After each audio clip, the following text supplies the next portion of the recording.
We won! We won! We won! We won! We won!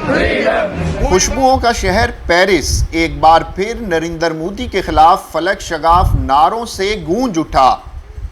Eiffel tower के मकाम पर कश्मीरी और पाकिस्तानी कम्युनिटी की जानिब से भारतीय यौम जमहूरिया को यौम सियाह के तौर पर मनाया गया। एहतजाजी मुजाहरे का मकसद मकबूजा कश्मीर में भारतीय मजालिम की मजम्मत करना और कश्मीरी बहन भाइयों के साथ यकजहती का इजहार करना था। हाथों में कश्मीरी और पाकिस्तानी परचम उठाए मुजाहिरीन ने कश्मीरियों के साथ मुकम्मल यकजहती का सबूत दिया। मुजाहिरीन ने हाथों में प्ले कार्ड्स और बैनर्स भी उठा रखे थे। ईफल टावर और गिरदोनवाह मोदी के खिलाफ नारों से गूंजते रहे।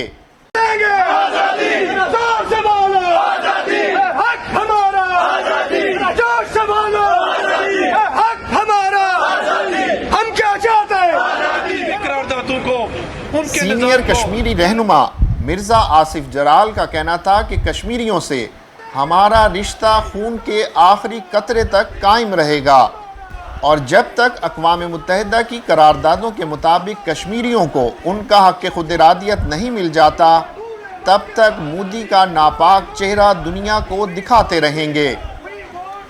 आखिर में मिर्ज़ा आसिफ जराल ने एहतजाज में भरपूर शिरकत करने पर पाकिस्तानी और कश्मीरी कम्युनिटी का शुक्रिया अदा किया।